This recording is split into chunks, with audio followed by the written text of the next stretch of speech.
In today's episode, we're going to talk about DeMar DeRozan showing up on the Old Man in 3 podcast and just how deep that interview is and how important it is to hear this type of thing from our favorite athletes. We'll also talk about training camp, how it's going so far, and we got a hater in the building. Kendrick Perkins throws some hate towards the Chicago Bulls. We'll talk about all that. It's reasonable. We'll get into all that and more right after this. You are Locked On Bulls, your daily podcast on the Chicago Bulls, part of the Locked On Podcast Network, your team every day.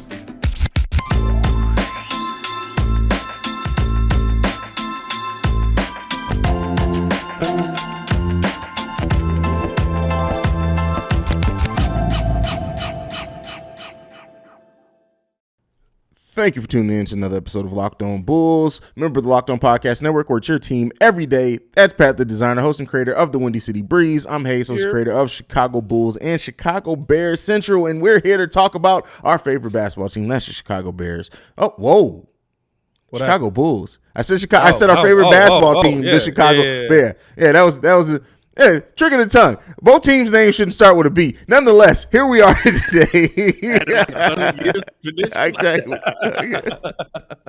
Hundreds of years, Oh, well, change it for Haize. But, bro, to start off today's episode, DeMar DeRozan on JJ Redick's podcast, which I just found out the official name. I've always just called it the JJ Redick podcast. Shout out to Pat for hitting me to the actual name of the show. But DeMar DeRozan was on that show, and a lot of great things came out of this. The conversation about mental health, the weight of just coming into the season, gearing up. DeMar DeRozan saying he doesn't think he'll ever be truly happy until he retires, which is crazy. But he also called Zach LaVine a top 5, top 10 talent in the league, and said that Zach told him before he even signed with Chicago, re-signed with the Chicago Bulls, that he was going to be coming back to the Bulls. So all of this speculation we did all summer, we should have just been shutting up, bro. DeMar should have just came out and been like, "Hey, man, listen, look, just shut up, y'all.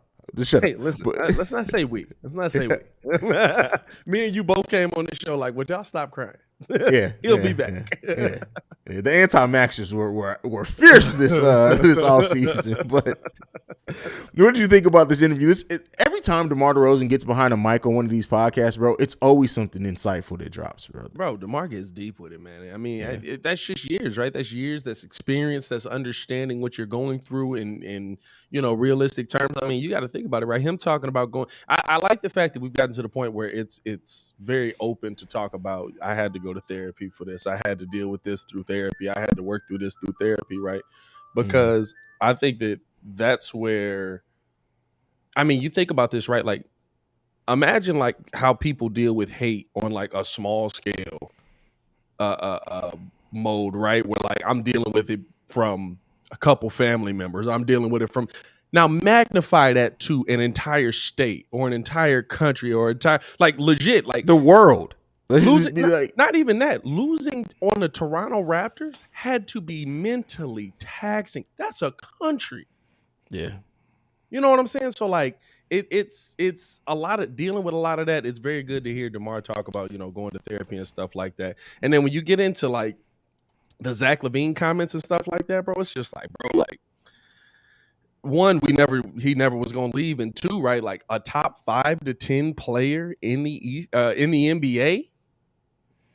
Those bold statements right there, DeMar. You making bold statements out here on podcasts. Yeah. I mean, the thing is Zach LaVine, even so far, talking about the improvements he wants to make on the defensive end, being locked in, steady improving, being healthy for the first time, or whatever. Zach LaVine already is a top 5 scorer in the NBA. Just period. That's just period. If he adds and is more consistent on that defensive end, I think then you can start making that conversation. I don't know about top 10. I don't think you can jump into that, but you do start making conversation for him in maybe the top 15, top 20 player. If he can do that, that'd be a heck of a task for Zach. Well, when I say heck of a task, because the thing is we've seen it. He has the defensive ability. Period. See, I almost think you could say 20 might be tough. I was going to say, I think you could say Zach LaVine has dipped into that top 20 level. At times. Okay. At times, right? Yeah. I don't think he's consistently been a top 20 player in the NBA, but I think you've seen his skill level dip into that top 20 level. And when you look at the things that he adds, right, and his mindset, I'll say this, right? The one thing about Zach LaVine that I love is his mindset on it. And I've talked about this a couple of times on this podcast and on the Breeze, right? Zach LaVine wants to take that mantle, not just offensively, but defensively. He wants to get to the point where he is guarding the best players in the NBA.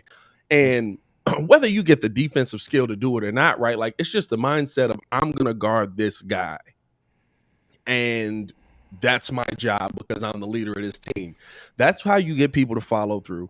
That's how you get people to take on that. Okay, he's the guy that we need to be looking to. I love that Zach LaVine has that want to. Now it's just a matter of putting that on paper and actually, or putting that into practice and actually getting the job done this season. I think health can bring that.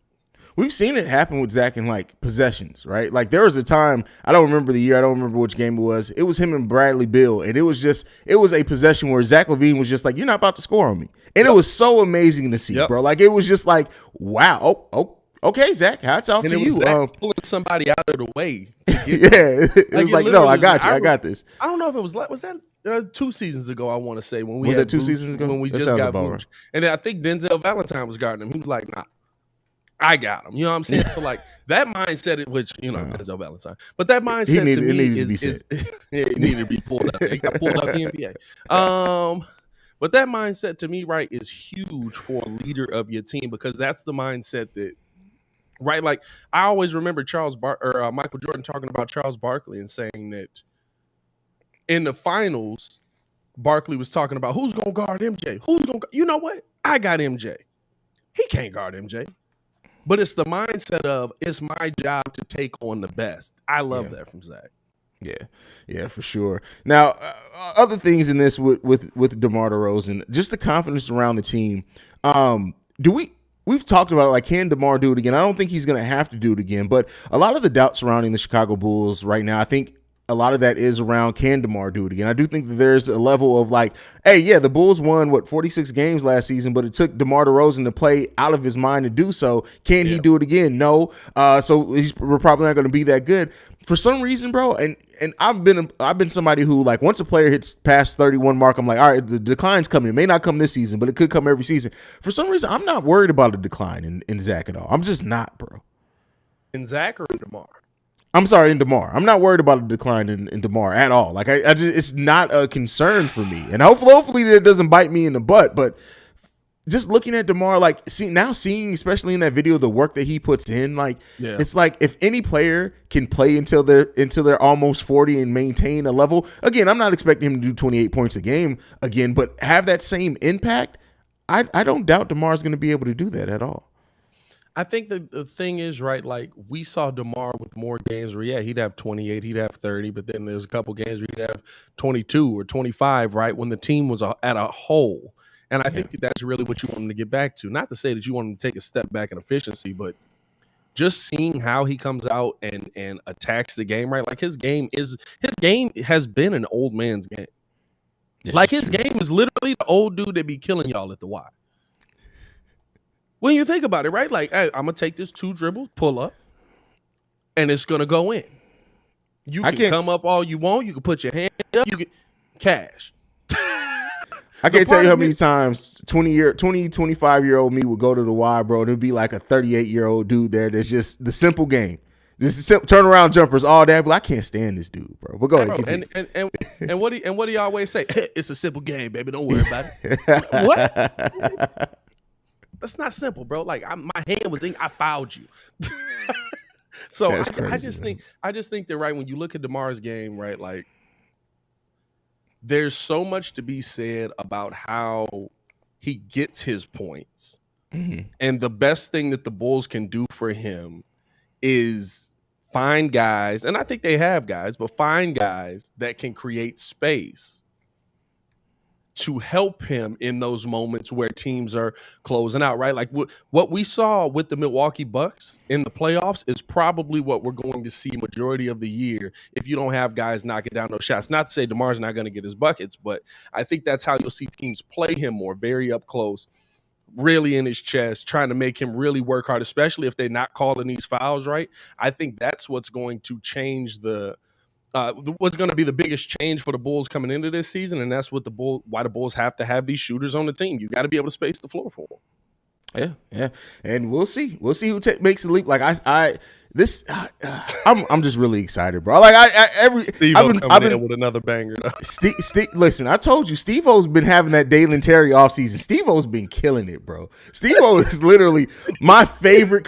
Him, JDH, Brandon L. Jet are my favorite people on any platform. Like, and Brandon L. Jet, who's in here. A 55-year-old off pure hooks and elbow bank shots. Bro. Wow. I've been there several times, and I've been like, I gotta fight you. Like, literally, I gotta wait outside this gym and fight you. Like, we get done with this game, bro. Hey, like, buddy name was Greg Johnson. I swear to God, bro. Cooking me on that, bro. I would it was Jamar who cooked me at the park in front of my 4-year-old son. I was like, I gotta fight you, bro. Like, I was like, I gotta fight you, bro. He had a simple in and out step back and a hook shot. I was just like, it's unguardable, bro. I can't do nothing for it. It's the one knee up joint too. It's like, bro, you've been watching Kareem highlights, bro. Get out of here, bro. That is hilarious, bro. But next up, man, we're going to talk about Kendrick Perkins says that the Bulls are going to be a play-in team, man. But before we talk about that, you guys know, got to talk to you guys about BetOnline. BetOnline.net is your number one source for football betting info this season. Find the latest sports developments, team matchups, news, podcasts, and in-depth articles and analysis on every game you can find. And as always, BetOnline remains your continued source for all your sports wagering information with live betting and up-to-the-minute scores for every sport out there. The fastest and easiest way to check in on all your favorite games and events, including MLB, MMA, boxing, and golf. Head to BetOnline.net or use your mobile device to learn more. BetOnline is where the game starts. All right, Patrick. What's going on there, Cordero? hey, we're live, man. No, I'm just messing with you. Oh man, nonetheless, we get you know something is that the season is close when Bull slander starts. Now, Kendrick Perkins on ESPN, who I'm always amazed to that Kendrick Perkins has become an analyst. Like, the fact that he can string more than 10-word sentences together has always been amazing to me. But nonetheless, like he did have some slander towards the Chicago Bulls, saying that they're a play-in team at best. That's the thing in this that gets me. Like saying, hey, I predict them to be a play-in team because of XYZ, but at best, meaning that our ceiling is a play-in team. Yeah. I can't get with that, bro. I can't get with that. How do you feel about it? Here's the thing about Perk, right? Like, listen, I will say this, right? I appreciate Perk's commentary and analysis more than most because I think that Perk makes some points and like actually breaks things down basketball wise. That he has his points at times, yeah. In the moment, they seem like, wow, this dude doesn't understand basketball in the slightest. And then, like, as it plays out, you be like, dang, Perk was kind of right. We got to say Perk is kind of right on that, right? And I feel like nobody ever says Perk was kind of right. But here's my thing, and it's been my thing with the national analysts all off season. Your best teams in the NBA have been together for multiple years. They usually don't all of a sudden become this dominant team just by adding one player. I don't know the fit that Donovan Mitchell brings to the Cleveland Cavaliers. Maybe he's a completely different player. Maybe he's a completely different, he's going to facilitate more because he's going to like his teammates. Maybe. I don't know the fit that DeJounte Murray is going to have with Atlanta. I don't even know who's playing defense on any of them teams outside of the big man down low. Isaac Okoro on the Cavs. Give some shine to the young He's man. the only one. Yeah. Oh yeah. I mean, don't get me wrong. Every perimeter player got to go through Isaac Okoro next season. You know what I'm saying? So here's my thing at the end of the day with it, right? The best teams in the NBA have answers. I know what Giannis is. I know what Chris Middleton is. I know what Drew Holiday is. Shout out to Brian Windhorst being in Patrick's background, by the way. Hey, bro, wild. Right? Just kicking it. Just in this month. Just here.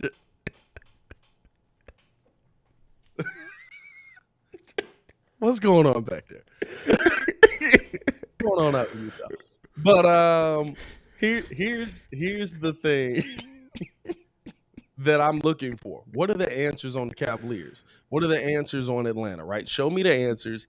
And I'll tell you where that team is going to be. Now, I'm not saying the Bulls have all the answers. I think the Bulls have a ton of questions as well. But I think the Bulls have been together. They've been around each other. They've been, you know what I mean? So there's a lot to me that goes into just being one of the better teams in the NBA besides just we added a really good player. Like, y'all didn't go out and add LeBron. Like, I feel like people look at it every trade like that. They had the LeBron, or they added DeJounte Murray this offseason. Okay. Okay. Yeah. You know what, though? One thing I do appreciate is the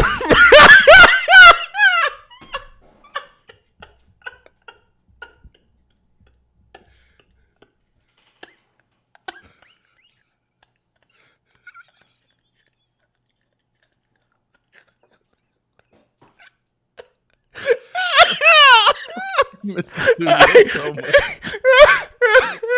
I miss the studio so much. Wow. Oh, man. Okay. All right.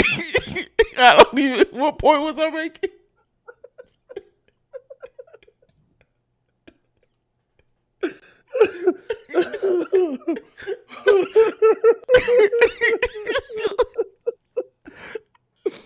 Oh, for the podcast listeners, man, just go to YouTube. What minute we at? Go to 16 minutes, bro. Oh, man. Wow. Okay. I got to completely regain my train of thought. Get your brain back together, bro. Oh, man. What were we talking about here? Oh, my God. We was talking about the Bulls in the East, bro. The Bulls in the East. One thing about me, like looking at some of the other moves that have been made in the East, is that while the Bulls do have tons of questions, like you said, they have tons of questions. The way that I'm looking at it is that those questions, a lot of the questions that we've had, we've seen glimpses of the answers to those. We just needed to be more consistent.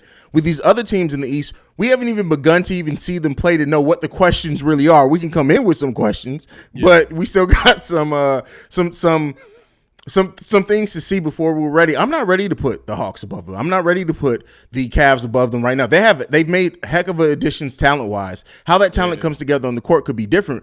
And another thing, I think this is the point I was getting ready to make, is that it seems like everybody has come down on the Knicks like me and you were. Like me and you literally have been, since they added Jalen Brunson, they're going to be a 39-win team. So initially when that deal was made, a lot of people were like, oh, the Knicks, they added Brunson, they did this, they added Hartenstein, like, are the Knicks back? And now it's just kind of been like, as everything settled in the East, like, oh, yeah, the Knicks added Brunson and Hartenstein, and they pushed their pick down. Oh, yeah, okay. They kicked the can down the road. Yeah, the Knicks are probably gonna be out the playoffs again. So, you know, it kind of is what it is. I mean, I think that's the part, right, where I look at this team. And really great comment, right, by Brandon L. Jett. It's the same place I was going.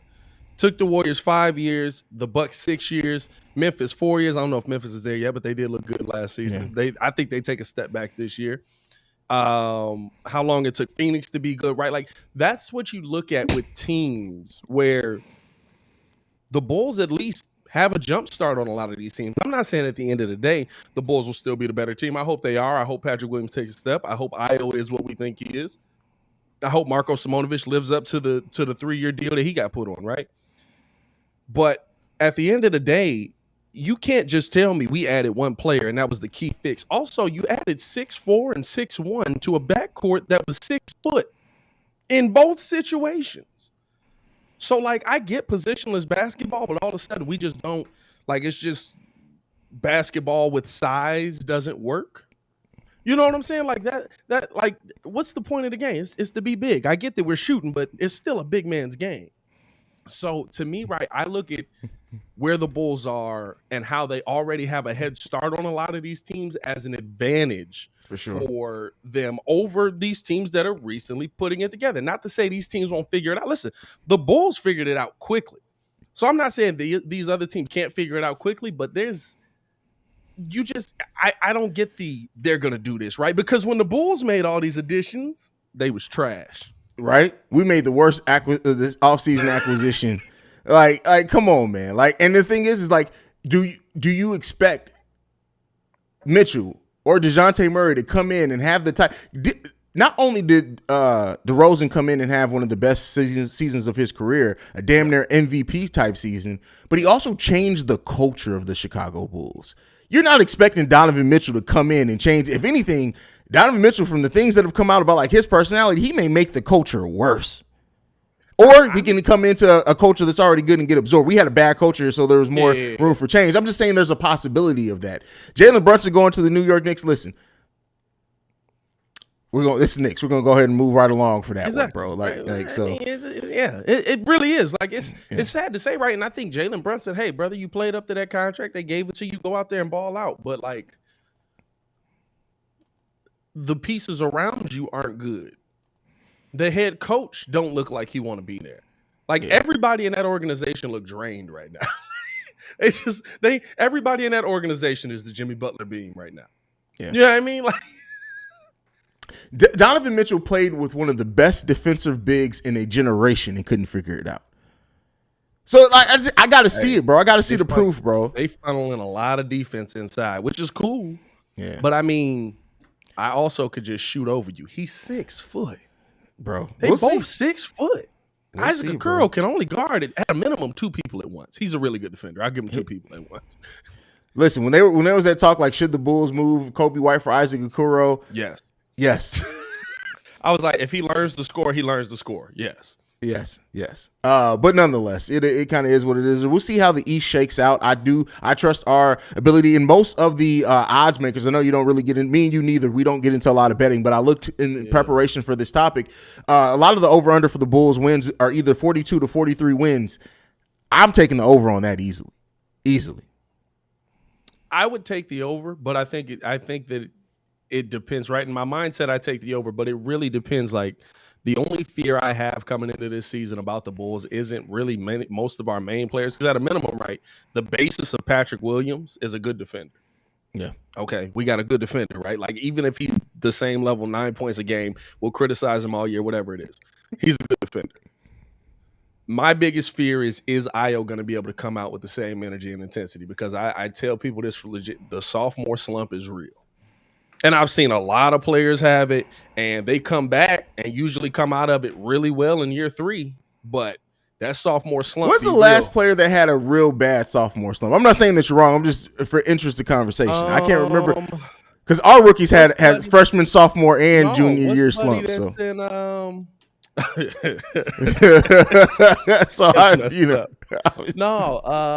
my man's in Orlando. He went through one.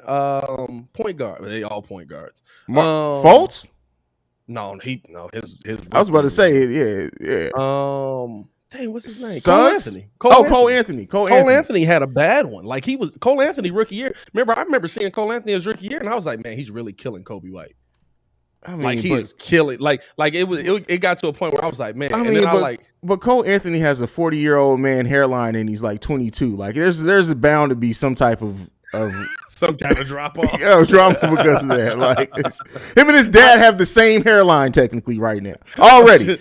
Yeah. No, I mean, I'm just saying, right? Like, you can have a fiery season.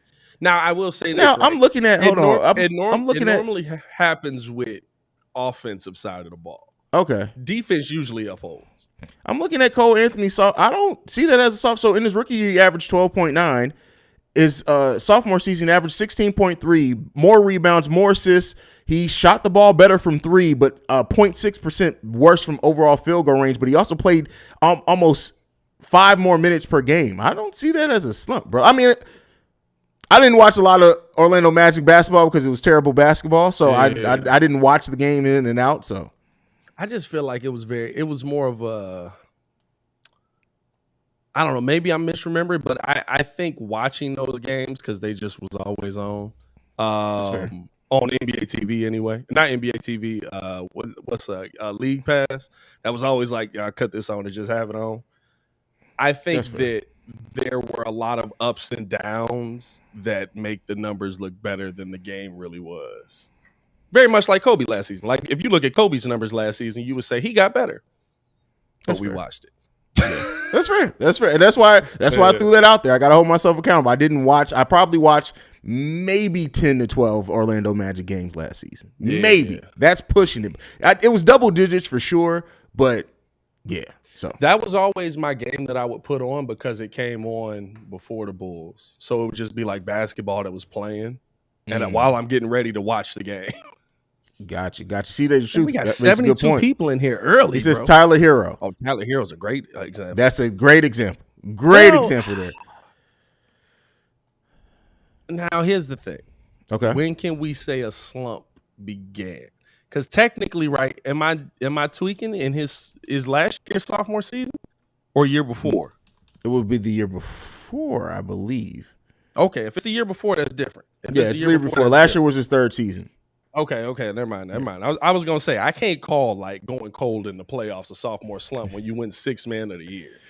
Yeah, looking at Tyler Hero's second season, he did average more points per game, but his shooting percentage was slightly worse. 3-point percentage was worse. Free throw percentage was worse. He did average more rebounds and more assists, but almost everything else did, as far as percentage wise, he did drop some, right? Because they was talking about him because Jack Harlow made the song off of him, and then like he instantly got worse. There you go. Good point. All right, before we go, I love that the Bulls have been releasing these training camp videos. They released training camp from day 2.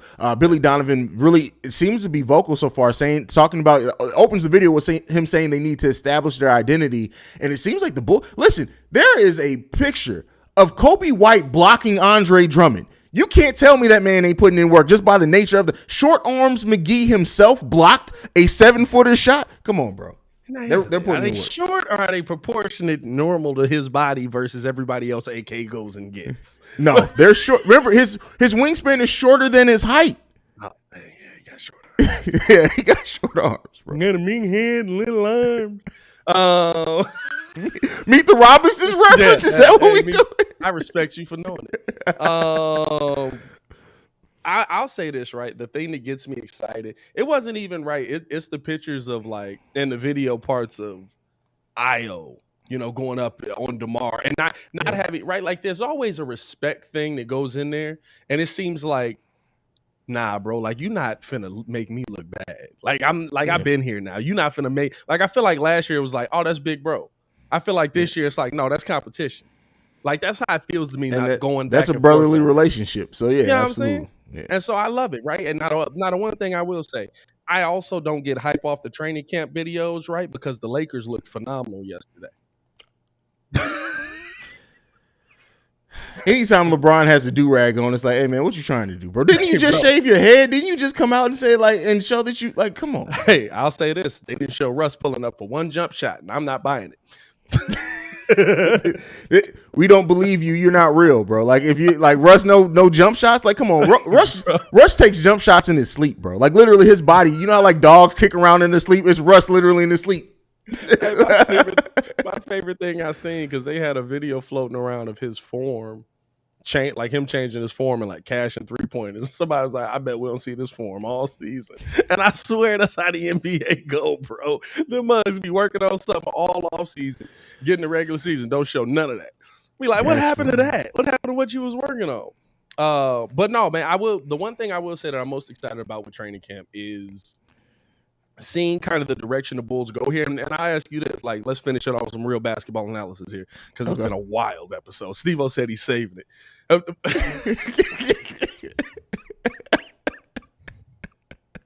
What's going on back there?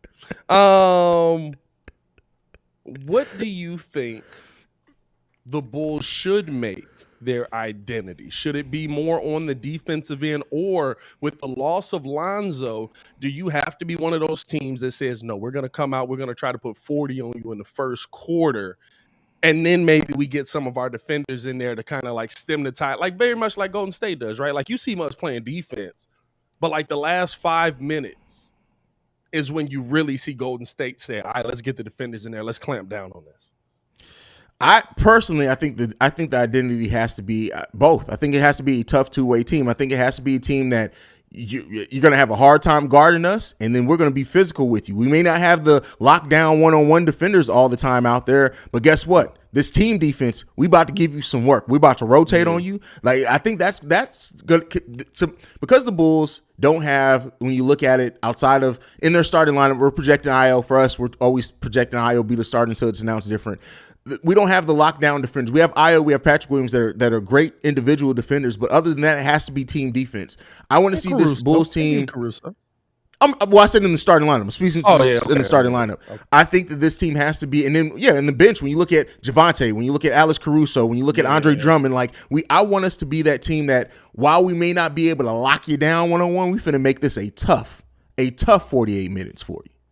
Yeah, I like it, man. I think you want to do that as much as you can, right? But it's about how many people buy in. Like you can't have that if only 2 people in your starting lineup are strong defenders. Yeah. Right? Like Milwaukee can have that. Everybody plays defense. Like they went out and got Wesley Matthews. Wesley Matthews barely scores. This may be a controversial, and we're towards the end, so I don't want to derail the show, but like we need to sometimes start taking. I think Giannis may have taken a slight step back defensively last season. Yes, I take, bro, because I didn't see. I'm telling you, bro. Like there were times where I've seen Giannis be in position to do something. Again, and I say by that I say slight.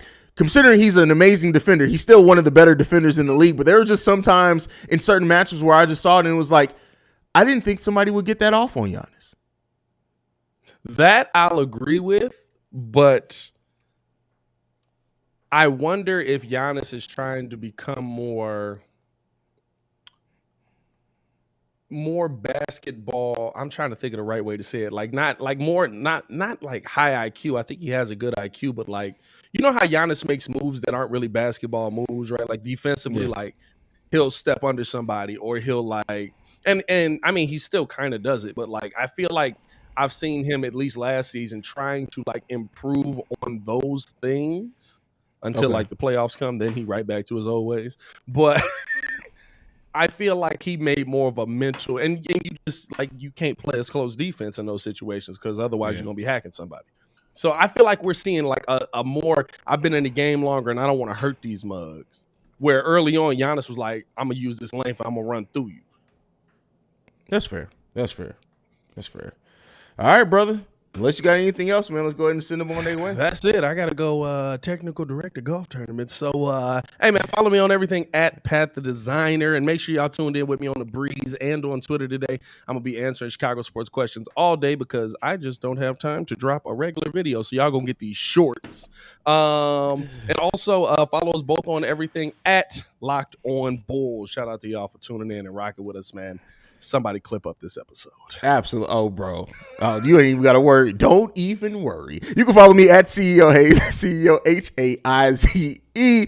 Thank you for tuning in and making Locked On Bulls your first listen every day. Not for your second listen. Go and check on Locked On NBA, where the Locked On experts break down everything going on in the NBA in 30 minutes or less. They can be found wherever you get your podcast and on YouTube, of course. But for Pat the Designer, I'm Haize. This is Locked On Bulls. We out this mug. Peace, y'all. Peace, y'all.